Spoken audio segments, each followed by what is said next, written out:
Welcome to the Daily Word verse by verse. Grab your Bibles and follow along as we study the book of Romans. Keep in mind, I am using the Holman Christian Standard Bible, so if you're using a different translation, the read is different, but the message is the same.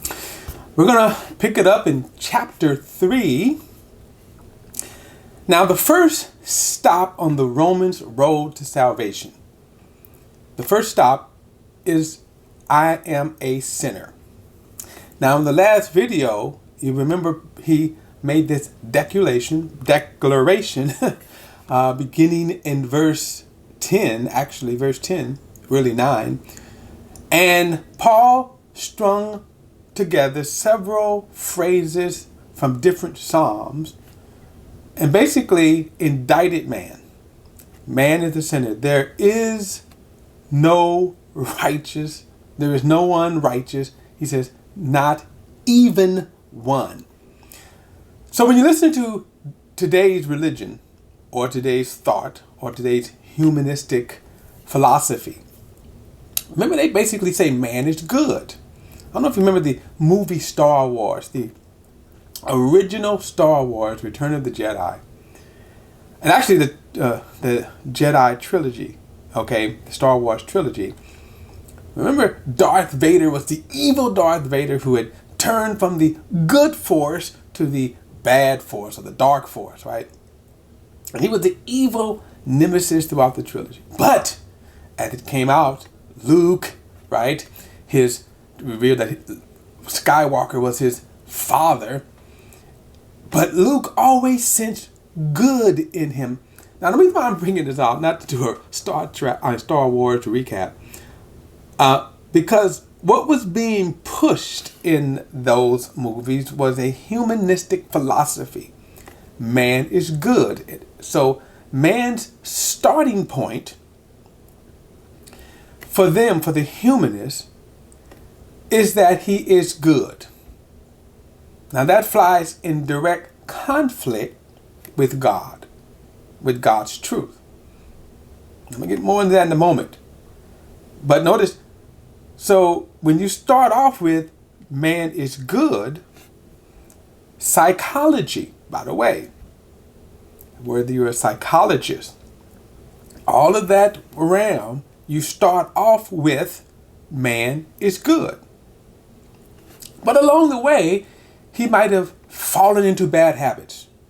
Along the way, he may do bad things. So you take a serial killer. He may be good at heart. Well, there is a very interesting statement by the late Maya Angelou, or Angelou, how you want to pronounce her name. But she made this statement that is now famous. She said, when someone shows you who they are the first time, believe them. Now, despite what people may show you, you cannot then say that there's something else. But we do that all the time. And in man's philosophy, he's good. Well, that is simply not true. God says the starting point with God is man is corrupt. Man is evil. Man is sinful. His sinful nature. Now, what happens is that is sequestered. That evil nature sometimes can be sequestered. Now, I'm using this word sequestered. It means to hide. It means to hide away. I'll give you a good example. If you get a glass of water, in fact, like here, I could probably tell you this glass bottle of water right here. You see how clear the water is. But what you can't see is the chemicals in this water right now that you drink. And I don't care if they call it fresh spring water. They put chemicals in there to keep it clear like this. Because by nature, no water is this clear. Well, they put chemicals in there. You can't see these chemicals. Okay? Because they sequester them. Now, sometimes you could get these chemicals to come out. I'll give you a clue. Just go to your hot water tank and look at the deposits around the hot water tank. And what has happened is the heat brings those chemicals out of sequestration. I don't know why I'm goofing up the word here. Sequestered. Anyway, let me move on. But my point is, there are different circumstances of life that our sin nature could be sequestered. I live in a nice town, in a nice suburb, in a nice community. All of the lawns, white picket fences, the lawns are cut nice. Everybody knows your name. But inside, there's a sin nature. And when given the chance, it will always come out. Now, in some cases, it may not ever come out. You live in that same small town.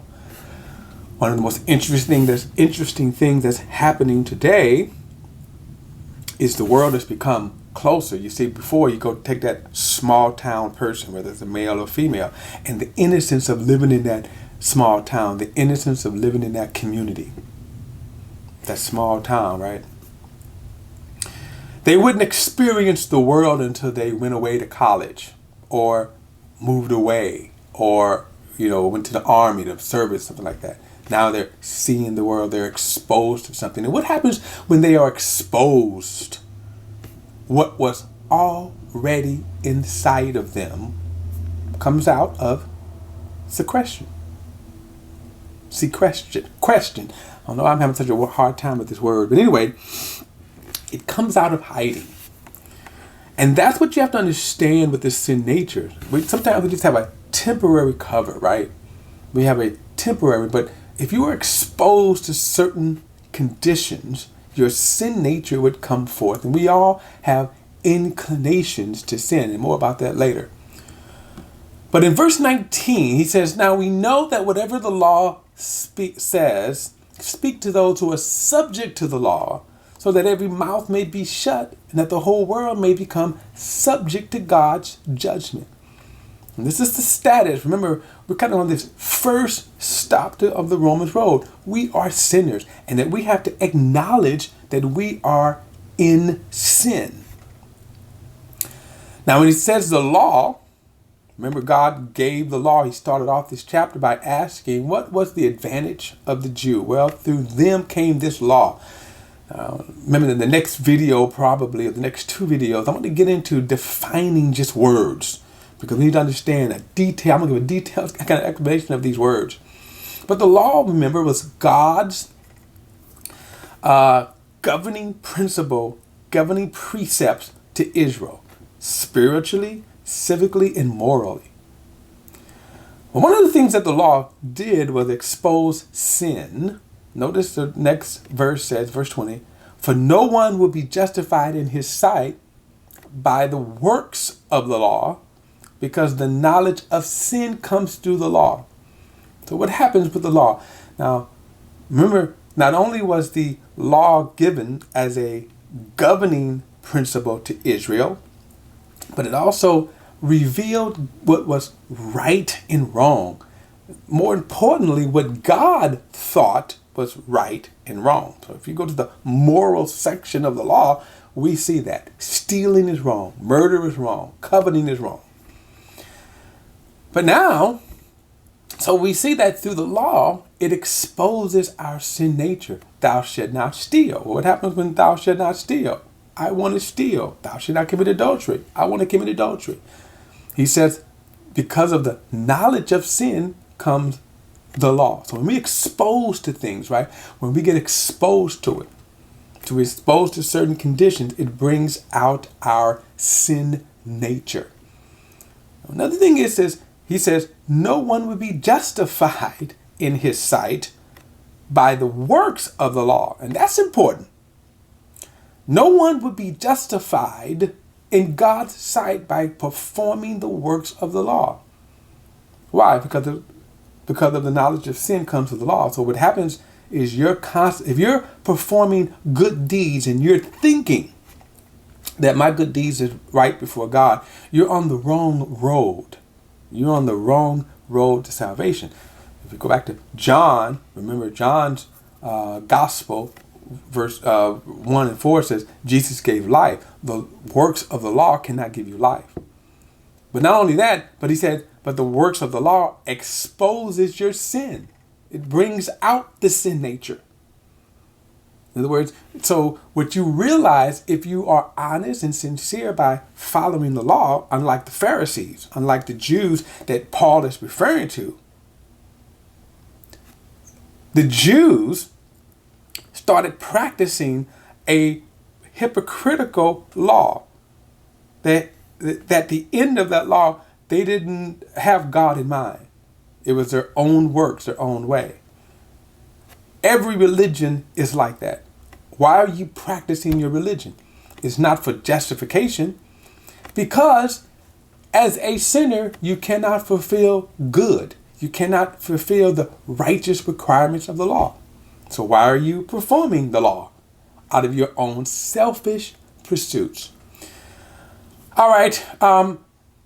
In the next video, again, as I said, I'm going to define some terms before we move on in the Romans road to salvation. I'll see you in the next video.